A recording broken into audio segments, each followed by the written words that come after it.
Hi there, I'm Kevin Newell for TotalFisherman.com, and today I'm going to show you how to tie a steelhead puffball, or also called a yarn ball. This can be used for salmon or steelhead. It's a yarn ball that's attached to your hook, and it's a specialized knot that you use to start this. So to begin with, I'm going to show you how to tie the double egg loop knot.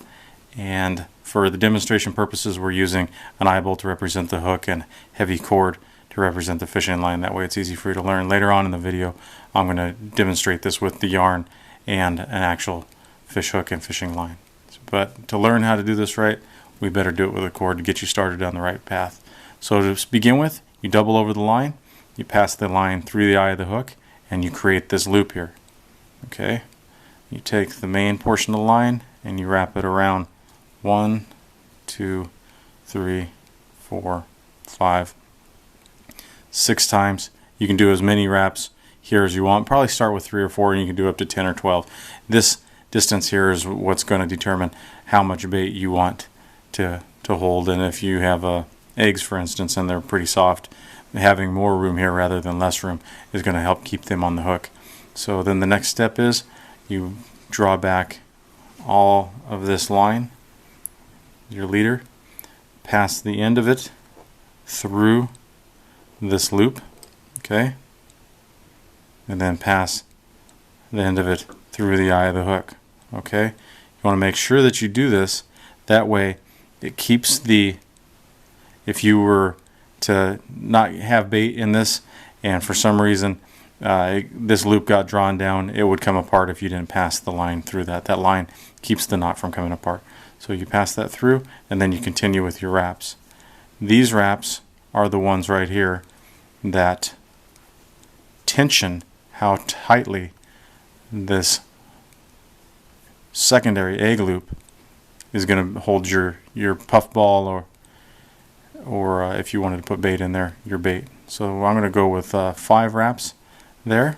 Then I'm going to stand this loop up like so, and then I'm going to continue my wraps. Okay, stand that up, continue your wraps over that. It's 1, 2,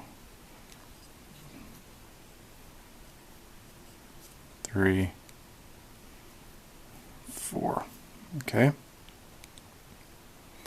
and then figure out which one of these which. Pull a little bit. You see the loop here moving? That's the wrong one.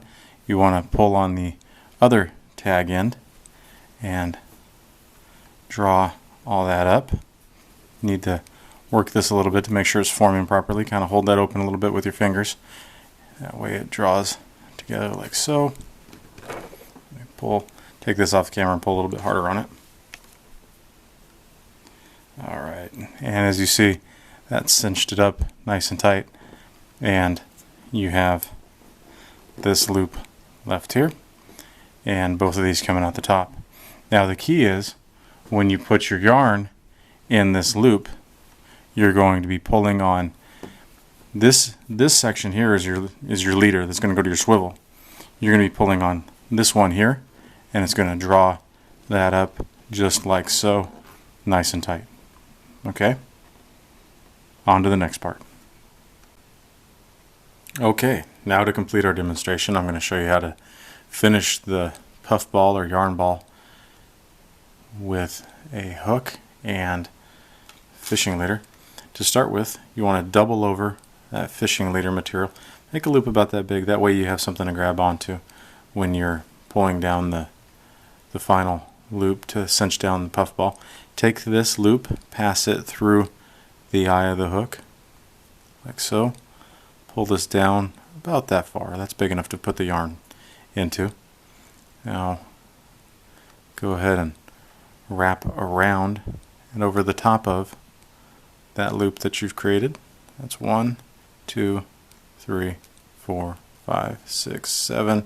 You can go 8, 9, 10, 11, 12 times, whatever you prefer. These wraps that you're doing here are going to make the spacing that creates the amount of gap for the type of bait that you're going to put in there. If it's softer bait, maybe go with some extra wraps. If you're not going to put anything in there, maybe just 3 or 4 wraps. Now go ahead and gather up all the leader. Pass the leader, the tip of the leader through this loop right here, and after you pass it through that, then pass it down through the eye of the hook. And the reason you're passing it through the loop to begin with is to create extra strength in the knot. Now go ahead and make a couple wraps over the top of everything. Typically I'd do about 5, that way it tightens the final yarn loop up and holds it down securely. For the purpose of the video, I'm just going to go with 2.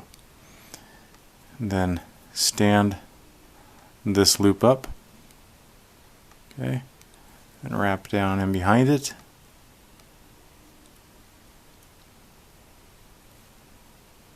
Okay, that's 3, 4 wraps in behind the main loop. And again, that's to help set that loop and hold everything in place. Now figure out which one you need to grab. It's kind of trial and error. But grab one of these 2 tag ends, pull gently, see which one's moving.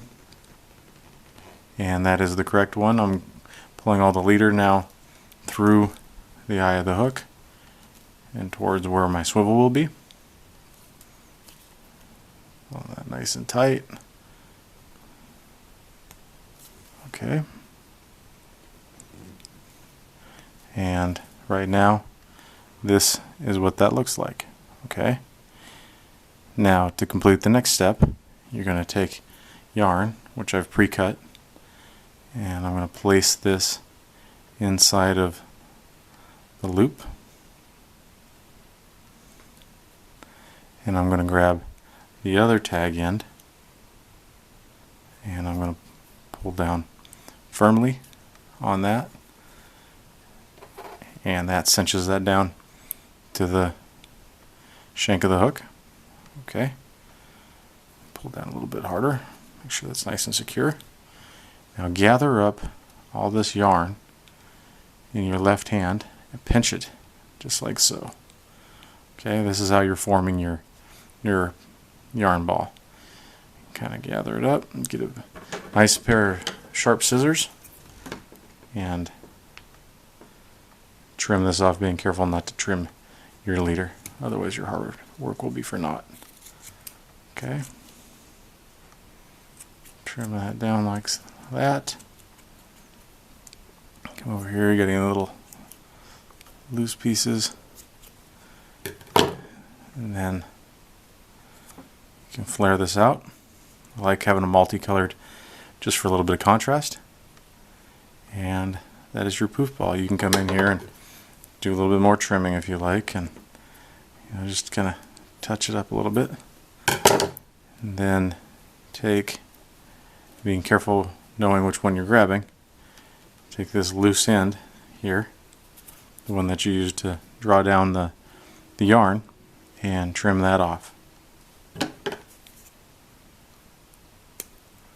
Okay, and there's your puff ball, and as you can see, we still have an egg loop. A lot of people say, well, why don't you just put the yarn in the egg loop? Well, the problem with that is, if you put the yarn in the egg loop, you don't have anywhere to put your bait. And if you ever try it, you'll find that the egg loop doesn't hold yarn very well. It doesn't secure it down like this other one. So you have the best of both worlds. You have the yarn to get nice and scented up and hold scent, as well as the egg loop, which holds your bait. And then as your bait milks out and disappears as it's drifting down the river, you still have the nice color and tooth holding ability of the yarn. That is the double egg loop and the puff ball. Steelhead salmon trout.